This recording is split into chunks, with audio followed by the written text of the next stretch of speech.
Stanley Web U004531.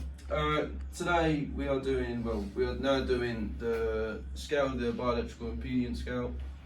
So we've set all the stuff in, so it's age, height and gender. So obviously Joe took his shoes off like he should. What we're going to get from this is obviously weight, BMI and also body fat percentage and all that stuff. So Joe, if you could stand on the scales for me. Okay. So if you just stand up. I'll grab the thing for you. Roll it up just to your chin.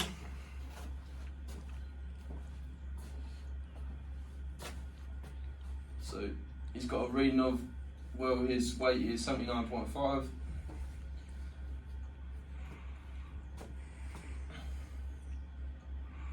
That's cool. Step off for me.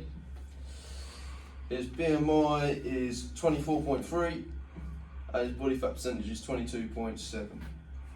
Stanley Webb, my U number is U004531. Today we are doing a blood pressure test. We would do this right at the start before, like with our client, especially if they've got like obesity, diabetes, if they've had a stroke, just to see if they can actually perform at a high intensity or different intensities. So this would be a good way of doing it, or finding results.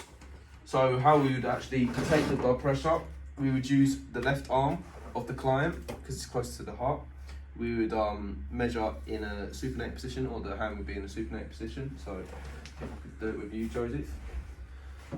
So we'll have the valve at the top as well. Let's get a bit looser. T-shirt up if you don't mind, my friend.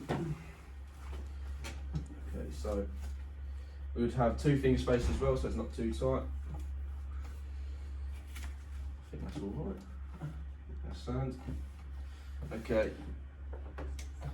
We'll have it running down the arm by the index finger. Press it on.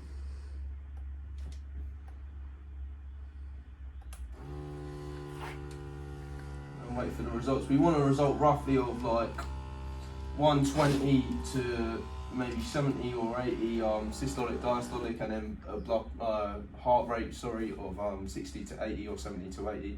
That would be rough good readings. Then we can do types of training any of you find to perform.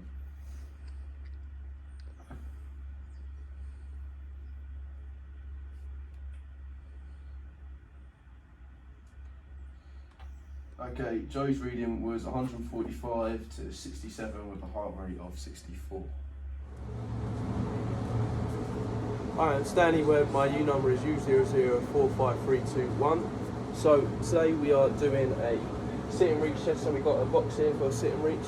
So this will test our flexibility. So with this test, you want to do it in bare foot, because if you have your shoes on, has the extra inches, so you won't be able to go as further, so it's not as reliable. So I'll show an example of a sit and reach test. This can be done by a variety of people. If they're, so for a general population, depends if they are obese, they might have diseases or illnesses. They can be done by a wide population of people.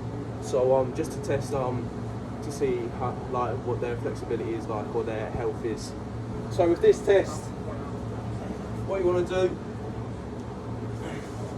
is put your feet along the box like this. Keep all your legs all on the bottom of the floor, nice and straight. And then what you want to do, you want to keep one hand on top of the other, and you want to bend as far as you can. Try and hold that position for at least 2 seconds, and you want to see the measurement on the board. So for example, I'll show. So legs are flat, nice and straight. Feet are straight on the boards or on the wall at the back. One hand on top of the other, and you stretch.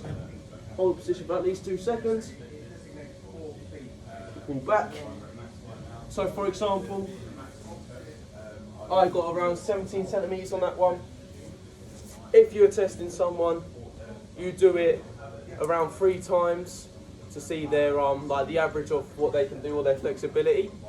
So I will do it 3 more times to get an example.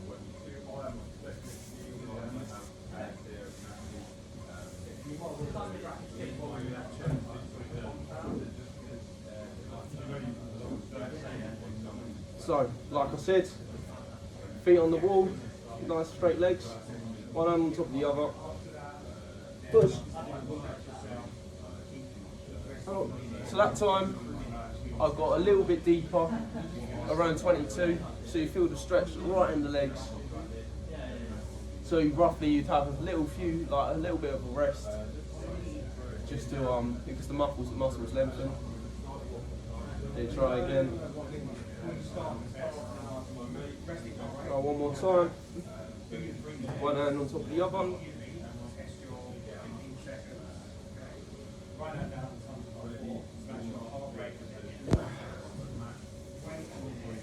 And that time again, I got 19 centimetres. So for the average, you would do all 3 measurements divided by 3. You add all 3 of them measurements divided by 3. Then you get your average.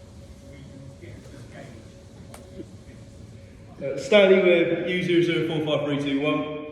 Today we are doing a skin fold test with on the suprailiac. So the suprailiac is just slightly to the left or right of the abdomen. So obviously I'll show for example, I've got my client the knee low with me today.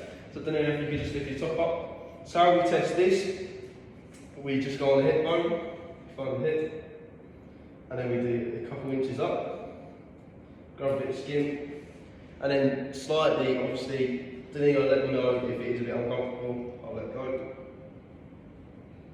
Just get a pinch measurement. And you get a result in millimetres, and that result was 6 millimetres. And then